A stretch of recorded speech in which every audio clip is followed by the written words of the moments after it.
Hello guys! Welcome to my vlog. For today's video, Ash Lance. Alam nyo guys, itong si Ashley at Lance ay nagsama silang dalawa sa kanilang vlog. At maraming netizens ang kinilig sa kanilang dalawa, lalong-lalo na yung mga nag-shift sa kanila. Kasi alam din natin guys na galing sila sa PBB at sila yung unang love team pagkatapos ng Ashtan.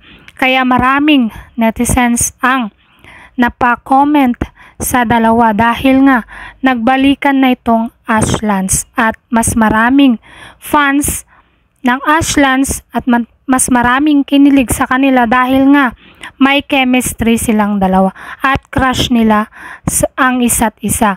Naudlot lang guys noon dahil nga may Ashtan, kaya naghiwalay itong Ash Lance sa love team noon sa PBB.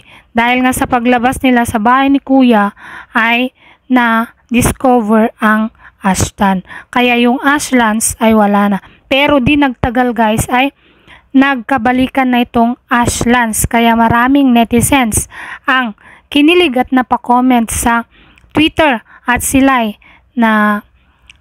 nag-trending, pinatrending ng mga fans ng Ash Lance. At ayun lang guys yung update ko ngayon patungkol sa Ash Lance, at kung ano man yung reaction nyo sa video nito ay mag-comment lang kayo sa baba, and don't forget to like, share, subscribe to my channel and hit the notification bell para lagi kayong updated sa aking mga videos. God bless guys!